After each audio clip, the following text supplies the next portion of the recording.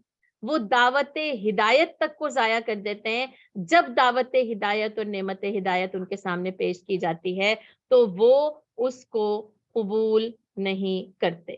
لقد انزلنا الیکم کتابا فیہ ذکرکم افلا تعقلون، اور یقیناً تحقیق ہم نے تمہاری طرف ایسی کتاب نازل کی ہے جس میں تمہارا ہی ذکر ہے، کیا تم سمجھتے نہیں ہو؟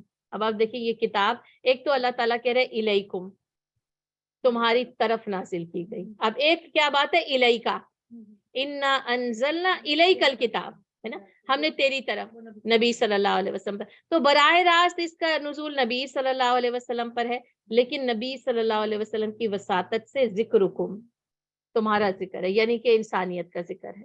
اور پھر اس میں جب بھی یعنی جو قاری بھی قرآن کی یہ آیت پڑھے گا نا، وہ اس کم کے ضمن میں وہ آ جائے تمہارے لیے، یعنی اب وہاں پر صحابہ کرام پڑھ رہے ہیں تو صحابہ کرام تمہارے لیے ہیں، یعنی پھر وہ جو بہرحال وہ مشرکین مکہ ہیں مخاطبین اول، تو یہ ذکر ان کا بھی ہے، ٹھیک ہے۔ پھر اس کے بعد آ جائیں تبا تابعین آ جائیں، پھر تابعین آ جائیں، تبا تابعین آ جائیں، وقت گزرتا جائے، یہاں تک کہ یہ کتاب میرے اور آپ کے ہاتھوں میں، ہر پڑھنے والے قاری کے لیے نا یہ ذکر حکم ہے کہ اس میں تمہارا ہی ذکر ہے، اور یہ قرآن کا اعجاز ہے نا، یہ قرآن نا یعنی ہر قاری کے لیے اس کی اپنی کتاب بن جاتی ہے، اس کے اپنے حالات کے مطابق۔ یہ اس کتاب کا ایک معجزہ ہے کہ اس کے حالات کے مطابق اس قرآن کی آیات اس کو سبق دیتی ہیں، اس کو درس دیتی ہیں، اور اس کے حالات کے عین مطابق ہوتی ہیں، ٹھیک ہے نا۔ یعنی آپ دیکھ لیں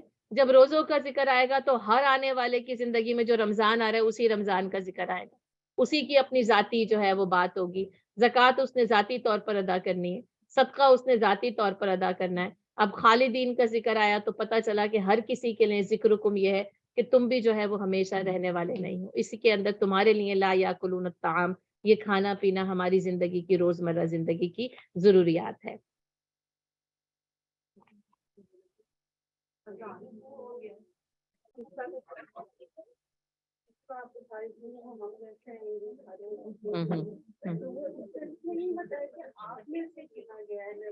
ہاں، هل هذا الا بشر مثلکم، ہم نے پہلے ہی پڑھے نا، بالکل بالکل، ہاں بالکل بالکل بالکل، اسی لیے جی بالکل سر، ٹھیک جی، اسی لیے پہلے کہہ دیا نا کہ هل هذا الا بشر مثلکم، تو اسی لیے پھر اس کو بتایا گیا وہ تمہارے ہی جیسے انسان ہے، کیونکہ نہ تو یہ کہ وہ کھانے پینے کی احتیاج سے بے نیاز تھے، نہ ہی یہ کہ ان کو ہمیشگی کی زندگی دی گئی، بلکہ وہ تم ہی میں سے اور تم ہی جیسے جو ہے وہ ایک بشر تھے، ٹھیک ہے۔ لقد انزلنا الیکم کتابا فیہ ذکرکم افلا تعقلون، اور لوگوں ہم نے تمہاری طرف ایک ایسی کتاب نازل کی ہے جس میں تمہارا ہی ذکر ہے، تو کیا تم سمجھتے نہیں؟ تو اس سے ایک تو بات یہ پتہ چلتی ہے کہ کتاب جو ہے وہ یعنی امت کے لیے اور انسانیت کے لیے، اور اس میں اسی کا ذکر ہوتا ہے، اسی کے حالات ہے، انسانوں کے حالات۔ اس قرآن کا جو مخاطب ہے نا وہ انسان ہے، دیکھیے، اور اس قرآن کا موضوع ہدایت ہے، تو یعنی اس انسان کے لیے ہدایت، اور اس انسان سے مراد پھر پوری انسانیت ہوتی ہے، فرد بھی خطاب کیا جاتا ہے، جماعت بھی خطاب کی جاتی ہے، اور انفرادی طور پر ہم میں سے ہر کوئی جب بھی اس قرآن کو پڑھے نا، اپنی زندگی کے تناظر میں، اپنی زندگی کے حالات کے تناظر میں اس قرآن کو پڑھے، تو آپ کو پھر پتہ چلے گا کہ یہ قرآن مجھ سے اور آپ سے واقعتاً کلام کرتا ہے. وہ جو کہا نا کہ گرا کشا ہونا جب تک تیرے ضمیر پر نہ ہو نزول کتاب، گرا کشا ہونا راضی نہ صاحب کشاف. کہا جب تک اس کو اس طریقے سے کتاب کو نہیں پڑھا جائے گا کہ یہ اس کا نزول میرے اوپر یا یہ کہ میرے لیے ہو رہا ہے. اس لیے اللہ تعالیٰ کہتے ہیں لقد انزلنا الیکم، کیونکہ پھر اس سے کبھی کبھی ذہن میں یہ بات ہوتی ہے یہ ہم کیسے کہہ سکتے ہیں کہ یہ ہمارے اوپر نازل ہو جب تک تیرے ضمیر پر نہ ہو نزول کتاب. تو آپ کہیں کہ نہیں یہ تو ہو ہی نہیں سکتا کہ ہم پر کیسے نازل ہو. اللہ کیا کہہ رہا ہے؟ انزلنا الیکم، تم پر نازل کی گئی ہے نا. اور مطلب یہ ہے کہ ایک انسان پر نازل کی گئی، تمام انسانیت کی فلاح اور صلاح کے لیے نازل کی گئی. اور ہم بھی اس کو جب پڑھیں ایسے کہ جیسے اس کا نزول ہو رہا ہے، جیسے اسی وقت نازل ہو رہی ہے. آپ دیکھیں حضرت عمر رضی اللہ عنہ کہتے ہیں نا کہ جب نبی صلی اللہ علیہ وسلم کی وفات پر ابو بکر صدیق رضی اللہ تعالیٰ عنہ نے خطبہ دیا اور انہوں نے کہا وما محمد الا رسول، اور محمد صلی اللہ علیہ وسلم تو رسول ہے، قد خلت من قبل الرسل افئن مات او قتل انقلبتم، ہے نا. اور اگر وہ مر جائیں یا قتل کر دیے جائیں تو کیا تم یعنی اپنے پیروں پیچھے پھر جاؤ گے اپنے ایڑیوں کے بل. تو حضرت عمر رضی اللہ تعالیٰ عنہ کہتے ہیں مجھے ایسا لگا یہ آیت ابھی اسی وقت آج نازل ہوئی ہے، لیکن آپ دیکھیں وہ کب نازل ہو چکی تھی. اسی طرح آپ دیکھیں کہ کچھ آیات اگر آپ بھی پڑھ رہے ہوں اپنے حالات کے مطابق تو لگتا ہے بس آج اسی وقت یہ اسی مقصد کے لیے. اور آپ دیکھیں نزول جو ہے وہ 1400 سال پہلے ہو چکا، لیکن اس کی حقانیت نہ ہر لمحے قرآن کی منکشف ہوتی رہے گی، جیسے کہ یہ آج ابھی نازل ہوئی ہے، اسی مقصد کے لیے اسی موقع کے لیے نازل ہوئی ہے. اور یہ ہر کسی کے لیے ذکرکم، اس میں تمہارا ذکر ہے ساری قوموں کے لیے. اور جیسے کہ آپ صلی اللہ علیہ وسلم نے فرمایا نا اس میں تم سے اگلے اور پچھلوں کے حالات ہیں، اس میں قوموں کے واقعات ہیں. اب ایک قوم کا ذکر ہوتا ہے، کون سی قوم گزر بھی چکی، اس وقت بھی موجود ہو سکتی ہے، مستقبل میں بھی آنے والی. اور جیسے کہا کہ اس میں مستقبل کے بارے میں پیشن گوئیاں ہیں، اس میں ماضی ہے، اس میں تاریخ ہے. تو یہ پورا کا پورا جو قرآن ہے نا یہ ایک ایسا زندہ جاوید معجزہ ہے جو ہر ماحول، ہر حالات میں، ہر وقت میں ایک اس قوم کی، اس انسانیت کی ایک زندہ تصویر کو سامنے رکھتا رہے گا، ہے نا. یعنی انسانیت اس کتاب میں ہر وقت نہ دھڑکتی ہوئی موجود رہے گی کہ تم پر ہی نازل کی گئی، تمہارے لیے نازل کی گئی، اور کتاباً فیہ ذکرکم، اس کتاب میں تمہارا ذکر موجود ہے. اب آپ دیکھیں ہم میں سے ہر کسی کا نام اس کتاب میں موجود ہو، ایسا نہیں، یہ ممکن نہیں ہے نا. لیکن بات یہی ہے وَأَقِیمُوا الصَّلَاةَ وَآتُوا الزَّکَاةَ وَارْکَعُوا، پھر وہ عاجز ہوتے ہیں، پھر وہ اللہ کو پکارتے ہیں، پھر وہ اللہ کا ذکر کرتے ہیں. الذین یذکرون اللہ قیاما وقعودا وعلی جنوبکم. تو اگر ہم نے کھڑے ہو کے قیام میں ذکر کیا تو ہم اس آیت کے ضمن میں آ جاتے ہیں، اگر لیٹ کے کیا تو آ جاتے ہیں، بیٹھ کے کیا تو آ جاتے ہیں، چلتے پھرتے کیا تو آ جاتے ہیں، جب ہم فکر کر رہے ہوں گے آ جائیں گے، جب ہم تلاوت کر رہے ہوں گے آ جائیں گے. تو میں اور آپ اس قرآن میں موجود ہیں. اس کا مطلب یہ ہے فیہ ذکرکم. اچھا ایک مشہور صحابی کا قصہ ہے کہ جب انہوں نے یہ آیت پڑھی نا تو انہوں نے کہا کہ اس میں میرا ذکر ہے. انہوں نے کہا اس میں میرا ذکر کہاں ہے. اب آپ دیکھیں وہ سورہ فاتحہ سے پڑھنا شروع کرتے ہیں اور وہ پڑھتے جاتے اور انہیں کہیں اپنا ذکر نہیں ملتا قرآن کے اندر. آپ سوچیں کہ وہ کیا یعنی فہم، کیا نظر ہوگی، کیا وہ تحقیق ہوگی جو وہ قرآن میں کس انداز میں کریں اس میں میرا ذکر کہاں پر ہے. اور وہ پورے قرآن کو پڑھتے جاتے ہیں، پڑھتے جاتے ہیں، پڑھتے جاتے، اور ان کو کہیں اپنا ذکر نہیں ملا. آپ دیکھیں میں اور آپ جو قرآن پڑھتے ہیں ہمیں تو ہر آیت میں صحابہ کرام کا ذکر نظر آتا ہے نا، اور انہیں اپنا ذکر نہیں نظر آ رہا اس میں، ہے نا. وہ کہتے ہیں میں فلاح پانے والوں میں بھی شامل نہیں ہوں، میں محسنین میں بھی شامل نہیں ہوں، میں متقین میں بھی شامل نہیں ہوں. ایک صحابی پڑھ رہے ہیں اور وہ کہتے ہیں کہ میں تو ان کے اندر شامل ہوں. پھر جب وہ کافرون پڑھتے ہیں تو کہتے ہیں میں کافر بھی نہیں ہوں، ہے نا. جب وہ مشرکین پڑھتے ہیں وہ کہتے ہیں میں مشرک بھی نہیں ہوں. جب وہ مسرفین پڑھتے ہیں وہ کہتے ہیں میں مسرف بھی نہیں ہوں. تو پھر میں کیا ہوں آپ دیکھیں. اور پھر وہ پڑھتے پڑھتے پڑھتے پڑھتے وہاں پہنچے ثم اورثنا الکتاب الذین اصطفینا، اور جن کو ہم نے چنا ان کو ہم نے اس کتاب کا وارث بنایا. انہوں نے کہا میں اس کتاب کا وارث بنا دیا گیا.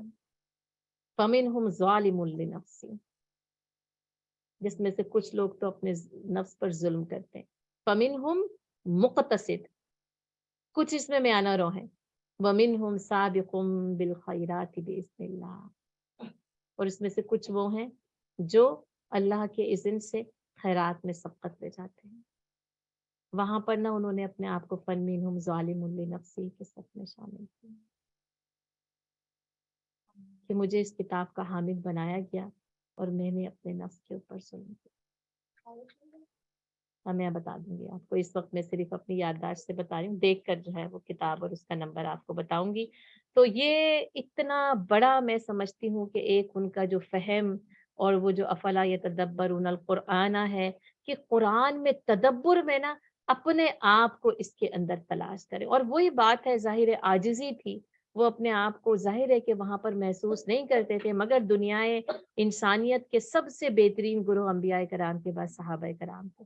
لیکن ان کا اپنے آپ اس آیت کی روح سے اپنے آپ کو جانچنا، ایک تو یہ بہت یعنی حیرت انگیز کرتا ہے کہ انہوں نے کہا کتاباً فیہ ذکرکم، اس میں تمہارا ذکر ہے، افلا تعقلون، تم عقل سے کیوں نہیں کام لیتے. تو پھر یہ کہ میں اور آپ قرآن کی کس آیت میں کہاں پر موجود ہے پیاری بہن، اور جب تک ہم اس قرآن میں موجود نہیں ہوں گے قرآن کی اس آیت کی حقانیت نہیں معلوم ہو سکتی نا. کیونکہ قرآن یہ کہہ رہے لقد انزلنا الیکم کتابا فیہ ذکرکم افلا تعقلون، کہ دیکھو ہم نے تمہاری طرف یہ کتاب نازل کر دی اور اس میں تمہارا ذکر ہے، تو کیا تم عقل سے کام نہیں لیتے. یہ قرآن میرا اور آپ کا ذکر